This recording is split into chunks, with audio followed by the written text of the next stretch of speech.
Bismillahirrahmanirrahim. Assalamualaikum warahmatullahi wabarakatuh.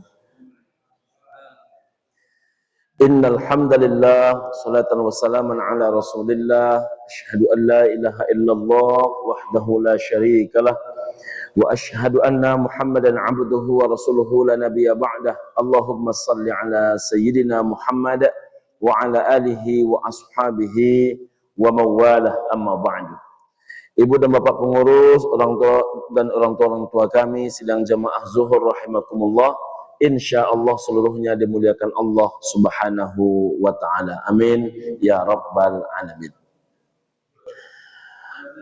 Tanggal ini ibu dan bapak adalah tanggal 17 Mei. Ini adalah penghujung bulan Dzulqa'dah.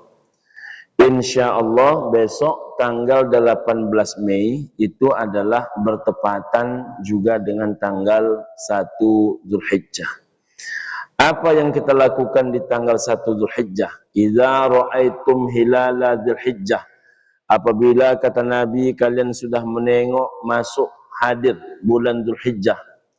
Wa arada ahadukum ayyudhi. Sedangkan salah satu di antara kalian kata Nabi berkurban, falyumsik an sya'rihi wa asfarihi, maka hendaklah kalian kata Nabi tidak lagi mencukur rambut dan tidak lagi memotong kuku.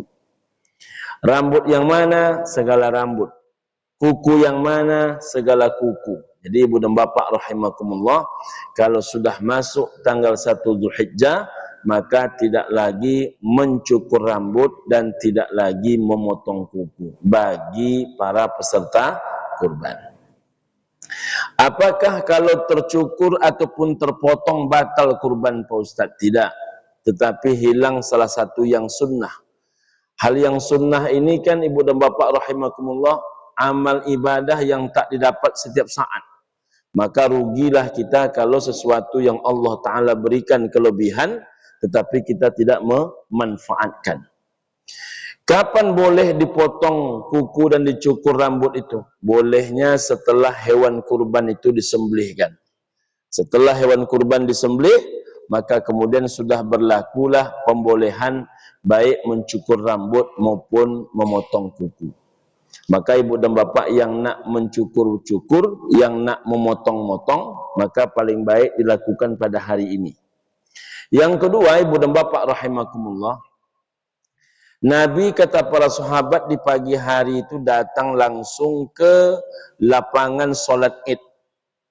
Dari solat Id Nabi balik pulang ke rumah, berjumpa dengan keluarga, disitulah Nabi makan-makan, minum-minum. Itulah bedanya Idul Adha dengan Idul Fitri. Kalau Idul Fitri sunnahnya makan terlebih dahulu, baru kita datang ke lapangan ataupun ke masjid. Sedangkan di Idul Adha sebaliknya, kita datang ke masjid terlebih dahulu, setelahnya barulah kita makan dan minum-minum. Dan itu sebetulnya dulu oleh mak-mak kita disebut bab puasa dulu.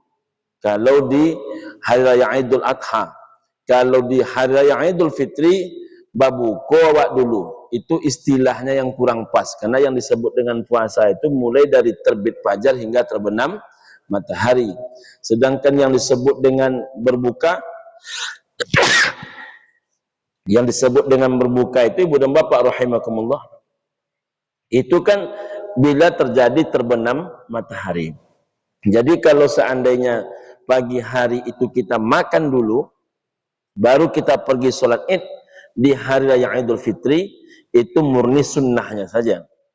Kalau kita misalnya sholat dulu baru makan, memang begitulah menahan sesaat, karena setelah sholat Id itu kita ada hari raya Idul, karena setelah hari raya Idul Adha itu ada kurban yang sunnah, salah satunya adalah makan dan minum. Ibu dan bapak rahimakumullah, setelah Nabi dari rumah, Nabi membawa 2 ekor kambing, kabsyaini amlahaini, 2 kambing berwarna putih. Apakah harus warnanya putih? Tidak. Tapi Nabi suka kambing kurban Nabi itu warnanya putih. Lalu Nabi menyembelihnya. Ketika Nabi menyembelih yang pertama, Nabi berkata, Allahumma taqabbal hadza min Muhammad wa ala ali Muhammad. Ya Allah, terimalah kurban ini dari Muhammad dan keluarga Muhammad. Lalu Nabi menyembelih kurban yang kedua. Di kurban yang kedua Nabi berkata, Allahumma taqabbal hadza min ummati Muhammad. Jadi ibu dan bapak rahimakumullah, Nabi rupanya paling sedikit kurbannya 2. Tapi 2 itu peruntukannya oleh Nabi. Kurban yang pertama untuk dirinya dan keluarganya, sedangkan kurban yang kedua untuk umatnya. Saya beberapa hari yang lalu ibu dan bapak mengajak seorang ustadz berkurban di IKMI.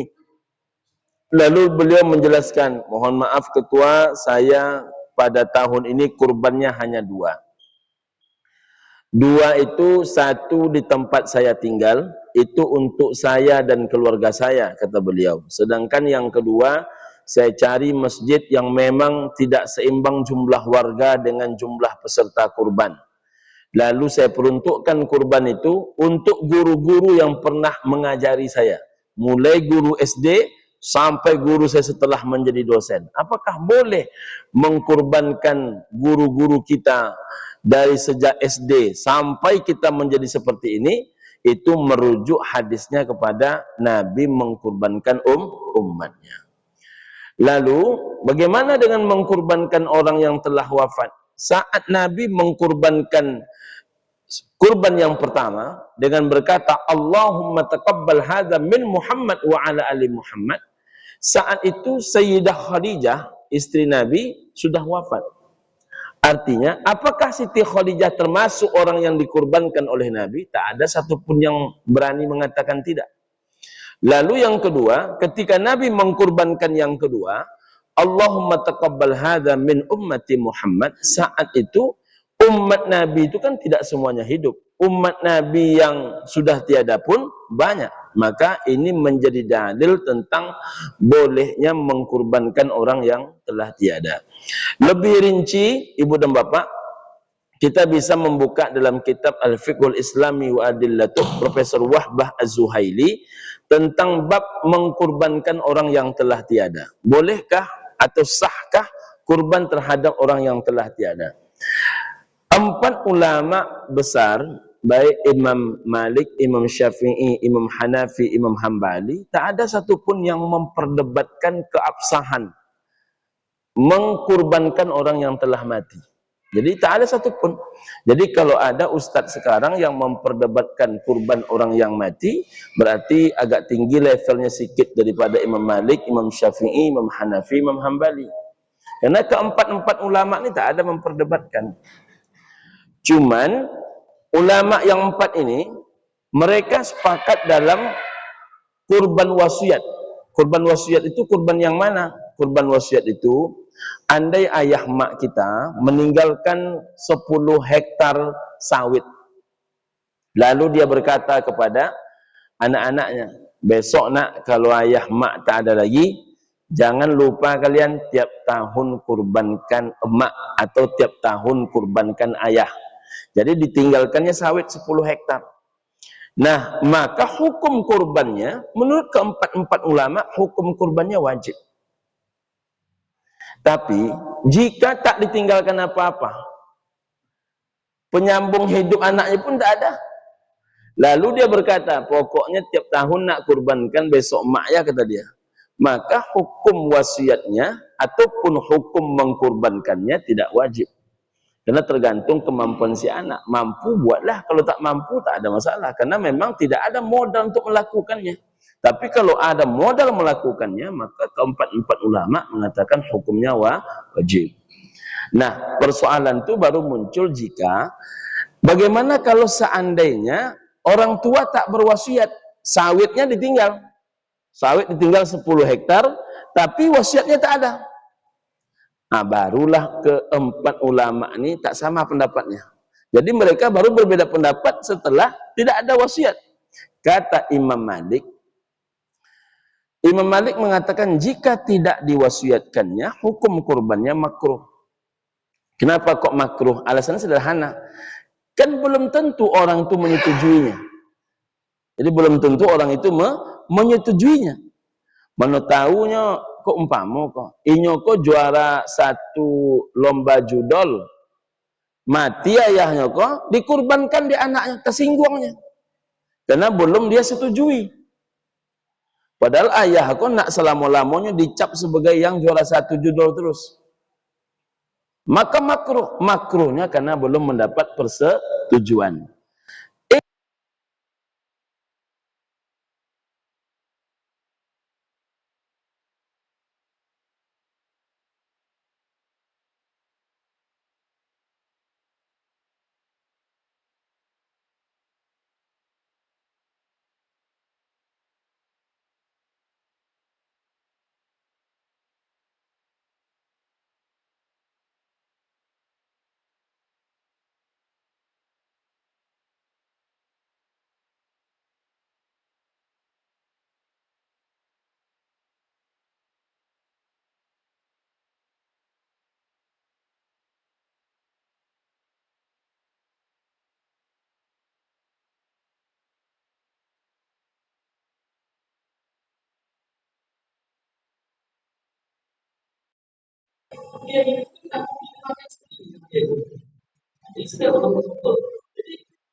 Jadi di tangan di bawah ada di manusia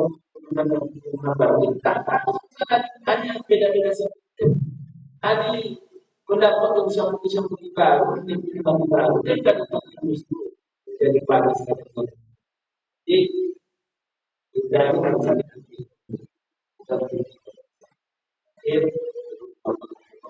saya inginkan ada sebahagian besar dari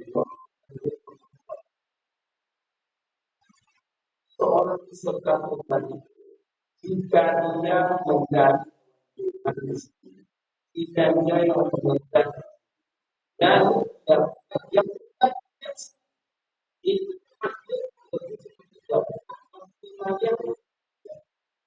tidak dengan maksud umpamanya bersihnya yang dibagi tiga dibagi jadi 8 dibagi tiga dibagi 7 itulah maksimal tapi itu maksimal. Nah, umpamanya setelah dan tidak tapi kalau misalnya penyebaran nanti dia sudah bisa dapat 2 dia sebagai manusia panitia bukan bekerja panitia dapat dari 1 sudah sebagai manusia dapat dia sudah 50 banyak yang sudah dapat dari 10 dua kali dari maka yang jadi yang menderita penyebaran ini bukan kasus ini berbeda daging kurban itu kalau kasus urusan bapak itu dengan regulasi dengan pemerintah tapi kalau daging itu urusan bapak bukan dengan pemegang regulasi bukan dengan panitia itu bukan panitia bisa menolak dan panitia bisa dibohongi, panitia bisa ditipu, panitia bisa ditipu, tapi bukan jadi mengambil sesuatu yang dari kehidupan sama dengan mengambil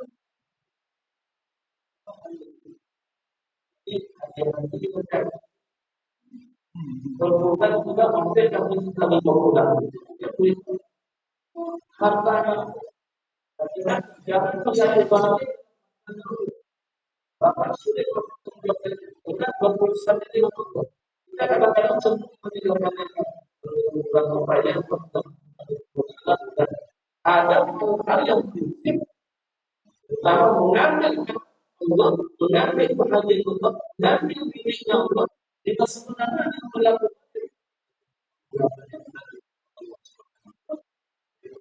ini. Karena kadang-kadang kalau kita menjadi pesuruh, kita tidak memenuhi. Karena di dalam doa kita berbicara itu